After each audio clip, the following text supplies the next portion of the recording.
अगली बड़ी खबर आपको बता रहे रायपुर से, जहां सीएम भूपेश बघेल को एक और बड़ी जिम्मेदारी। एआईसीसी ने हरियाणा चुनाव के लिए बनाया पर्यवेक्षक। मंत्री टीएस सिंहदेव, राज्यसभा सदस्य राजीव शुक्ला को भी जिम्मेदारी दी गई है। स्वास्थ्य मंत्री टीएस सिंहदेव को राजस्थान की जिम्मेदारी दी गई। राज्यसभा चुनावों के लिए 10 तारीख को होगी वोटिंग। हरियाणा कांग्रेस के कई विधायक रायपुर में डाले हैं डेरा। क्रॉस वोटिंग से बचने दोनों दिग्गजों को कमान सौंपी गई है। तो इस वक्त की बड़ी खबर आपको बता रहे हैं, जहां पर राज्यसभा चुनाव के लिए एआईसीसी ने जिम्मेदारी दी है। सीएम भूपेश बघेल को एक और बड़ी जिम्मेदारी दी गई है। एआईसीसी ने हरियाणा चुनाव के लिए बनाया है पर्यवेक्षक।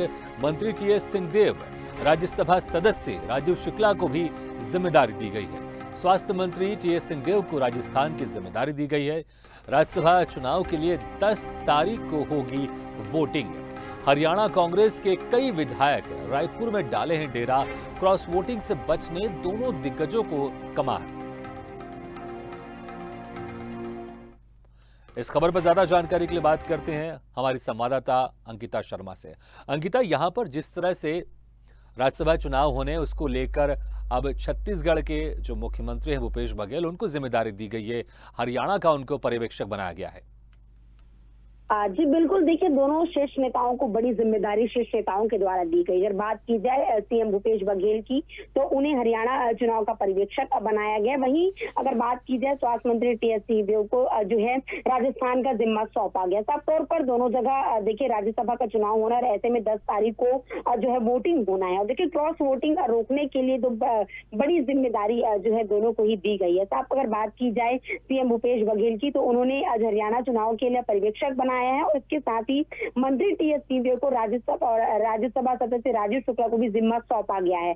अगर बात की जाए हरियाणा की, तो हरियाणा के जो है क्रॉस वोटिंग रोकने के लिए वहां के विधायकों को राजधानी रायपुर में रखा गया है, यानी कि किसी प्रकार की कोई दिक्कत ना हो, क्रॉस वोटिंग ना हो और कोई भी कांग्रेस के विधायक जो है बीजेपी के संपर्क में ना आए। इसके लिए 28 विधायकों को राजधानी रायपुर के एक निजी होटल पर रखा गया है, जहाँ पर उनकी निगरानी रखी जा रही है। इसीलिए इसके चलते जो महत्वपूर्ण जिम्मेदारी भूपेश बघेल को सौंपा गया। साफ तौर पर अगर बात की जाए राजस्थान की, तो राजस्थान में की कमान जो है जिम्मा जो है टीएस सिंहदेव को सौंपा गया। वहां पर अगर बात की जाए, तो वहां पर निर्दलीय के समर्थन में जो है कांग्रेस की सरकार चल रही है राजस्थान में। ऐसी स्थिति में देखिए 31 विधायक चाहिए रहता है एक सीट को पाने के लिए। तो ऐसी स्थिति में अगर राजस्थान की बात की जाए, तो वहां खुद गहलोत की सरकार है और ऐसे में वो अपनी वहां के लोगों की सुरक्षा खुद सरकार कर रही है, उन पर निगरानी रखी हुई। तो ऐसे में पूरे दृष्टिकोण से अगर देखा जाए, तो राजस्थान की सरकार की नजर अपने विधायकों पर नजर रखी। वही अगर हम बात की जाए हरियाणा की, तो हरियाणा के भी विधायकों पर यहाँ पर देखिए छत्तीसगढ़ में कांग्रेस की सरकार है। ऐसी स्थिति में उनसे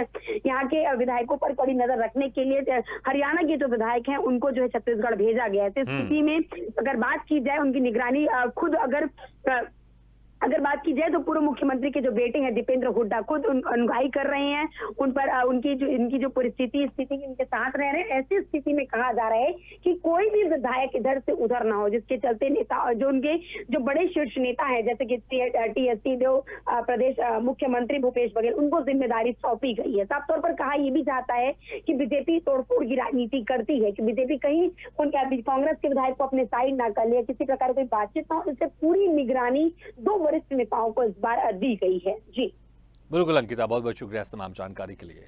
तो सीएम भूपेश बघेल और टीएस सिंहदेव को जिम्मेदारी दी गई है राज्यसभा चुनाव को लेकर। 10 तारीख को वोटिंग होनी है राज्यसभा चुनाव के लिए। आपको बता दें कि हरियाणा कांग्रेस के कई विधायक रायपुर में डेरा डाले हुए हैं।